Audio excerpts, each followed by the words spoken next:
o andamento disso, por que a bancada evangélica, por que os religiosos estão tão fervorosos em relação a esse projeto, o que está em jogo aí e como reverter isso, porque é um grande perigo, como profissionais da área da saúde têm falado, e até a própria Mônica Bergamo dizia aqui, não se trata de uma questão de costume ou moral, isso é uma questão de saúde pública e muito grave do que acontece aí nos bastidores do Brasil.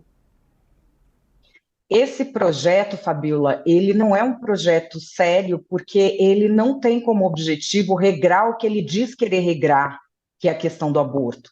Ele é uma vingança contra o Alexandre de Moraes.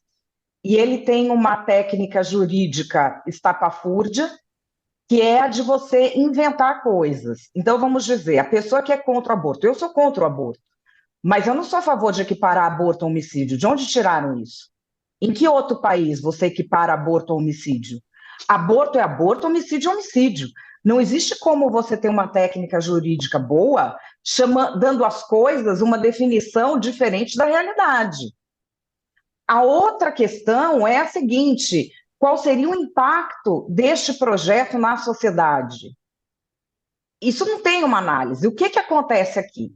O Conselho Federal de Medicina, uns tempos atrás, entrou na questão da assistolia fetal, que é a injeção que se dá nos fetos de acima de 22 semanas, é uma injeção de cloreto de potássio no coração, para que se paralise o coração daquele feto e se realize o aborto tardio.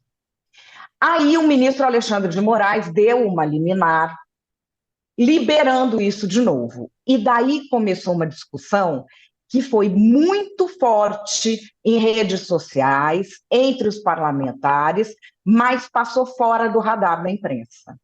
E vem daí toda essa história. Então, já que o ministro liberou este processo de assistolia fetal, quem é contra, inclusive o CFM, alega que é um processo que você não permite nem eutanásia de animal pela crueldade. Você percebe que é aí que ficou a discussão? Então, vem uma reação num tom super alto, que é, tá bom, então vamos fazer isso virar homicídio. Qual é a consequência disso para a sociedade? A gente, em legislação penal, tem isso como prioridade? Ou a prioridade é o combate ao crime organizado, que está aí se tornando transnacional, se tornando o maior sucesso do Brasil, o sucesso do PCC? Isso não está sendo endereçado e a discussão está sendo levada por esse lado e tratando uma questão que isso devia argumentar, não, porque é uma questão de saúde pública, é isso, é aquilo. Eu fico muito triste de ver que as pessoas ouvem para rebater, em vez de ouvir para entender, e argumentam para pregar para convertido. Então, os argumentos que a gente vê são para as pessoas sinalizarem para a própria bolha que, olha como eu sou virtuoso, eu penso assim. Não são para convencer quem pensa diferente. E é uma questão muito séria. É uma questão que mexe emocionalmente com as pessoas. São dramas individuais que a gente está falando aqui. E essa questão deixou de ser debatida com seriedade quando se mudou o ponto de toque fundamental da discussão sobre aborto no Brasil, ponto de toque fundamental filosófico. Isso eu falei aqui na época. Pode resgatar o vídeo aqui. Quando se começa a falar em aborto tardio e defender com a maior naturalidade, a gente vai ter um retrocesso.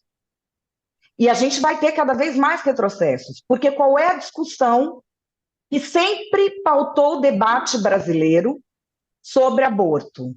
Se aquilo era uma vida, se o feto é uma vida, ou se, por não ser viável fora do corpo da mulher, ele não é. E é aí que as pessoas estavam discutindo. Quando você vem fazer uma coisa muito alta, sem o devido cuidado, com simplificações grosseiras, sobre fetos de 22, 24, 26 semanas, você tem um efeito na sociedade. Isso eu disse naquela época. Existem dois pontos da bancada conservadora. O primeiro é esse, do feto ser viável ou não. E o segundo é a questão do estupro. Porque o aborto em caso de estupro, ele é autodeclaratório, mas não tem sido obrigatórias as investigações. E o que se alega?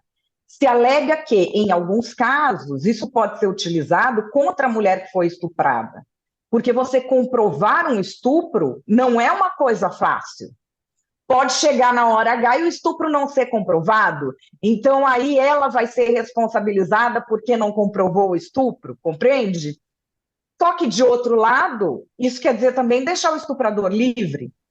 Esses são regramentos que não passaram por leis. E a gente acabou com essa excrescência completa, que se diz que é conservadora, mas não é. Conservador conserva. Quando que surge a revolução jurídica de transformar aborto em homicídio? Isso não é coisa de conservador? Isso é uma revolução jurídica? É uma invencionice? É algo completamente novo? Então, é essa questão. Fica do jeito que está no projeto, além do que a técnica jurídica é ruim, porque ele até fala em 22 semanas, mas o ponto fulcral é fetos viáveis. E aí a gente tem uma coisa muito temerosa, que é cair no colo do juiz para definir, de acordo com o seu compasso moral, sua bússola moral, suas crenças, o que é um feto viável ou não. Digamos que o juiz seja contrário ao aborto e decida que o feto de 4 semanas é viável. Até onde vai rolar esse processo? Digamos que o juiz é favorável e decida que com 36 semanas não é. O projeto é muito ruim. A forma como essa discussão tão importante, tão profunda e tão delicada está sendo feita é muito ruim. A gente precisa recuperar a seriedade no debate público.